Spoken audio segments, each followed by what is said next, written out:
Hello and welcome to Viewpoints. I'm talking today with Matt Simeone, Inspector for the Nassau County Police Department and recent alumnus of the CHDS Master's Program. Matt, welcome. Thank you. Congratulations on getting through the program. Pleasure to be here. I wanted to talk to you a little bit about your research. You did a thesis entitled The Integration of Virtual Public-Private Partnerships in Local Law Enforcement to Achieve Enhanced Intelligence-Led Policing. Tell me a little bit about the premise of this research.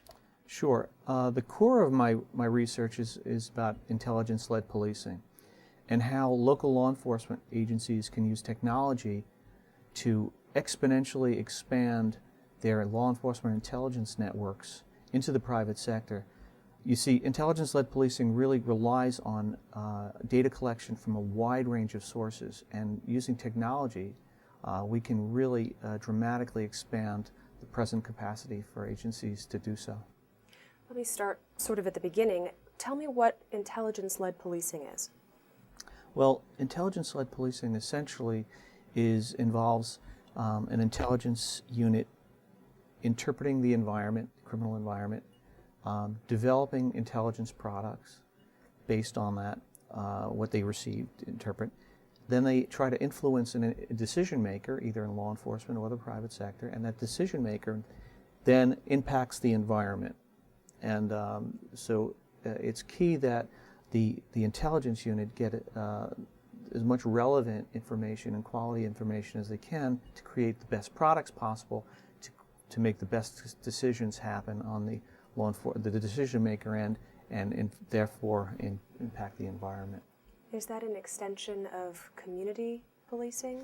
Community policing is a component, and I believe an important component of intelligence-led policing, because all those face-to-face relationships and networks that officers build in the community are really extensions of the intelligence network, are places where information can be disseminated and collected from. Sure.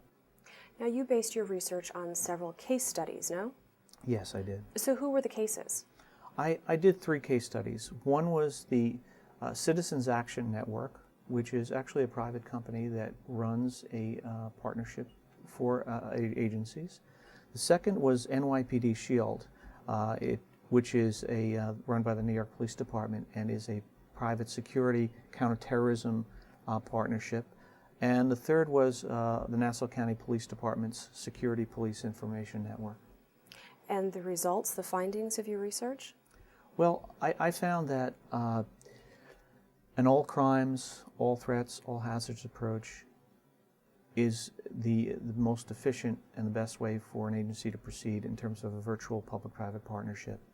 All agencies, no matter what size, really need to deal in varying degrees with all 3 of those components, with everyday crime, with threat of terrorism, and with potential hazards as far as hurricanes and natural disasters. So there's a tremendous amount of synergy there. Absolutely. Have you found any resistance at the federal level for this kind of initiative? I know in the past there has been some contentious relationships with the trickle-down nature of intelligence. Is generating it and analyzing it yourself and using it problematic for relationships at other levels? No, I don't think so. I see, and my premise here in my thesis is that local law enforcement agencies can create these networks utilizing the information that they get from their communities and really build relationships and expand their networks locally. And I don't see the federal agencies really factor in there. So this is really a concept that's easily implementable elsewhere in the nation. Are the technologies readily available? Yes.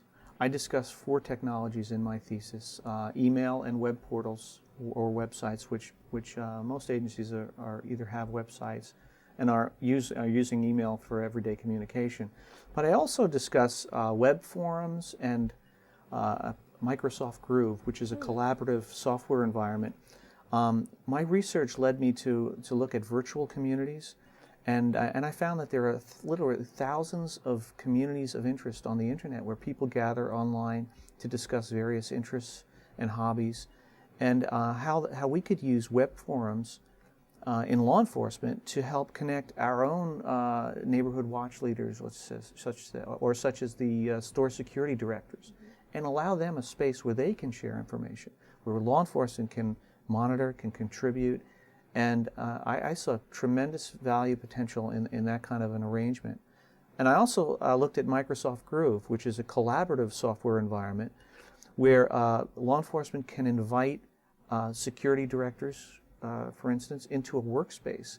It's a secure environment, encrypted, and they can share information in there. And I saw that as a potential for maybe an agency's high-end critical infrastructure type security. Matt, in police departments nationwide who are interested in your research and interested in developing the kinds of virtual communities and partnerships you talk about in your thesis, what would you say are the good first steps, the starting points for such agencies? I would suggest that agencies start with the private security directors within their jurisdiction, the critical infrastructure security, and security directors in general offer tremendous leverage for vast potential for resources that can really help make their jurisdiction a safer place. Fantastic. Thank you so much, Matt. You're welcome.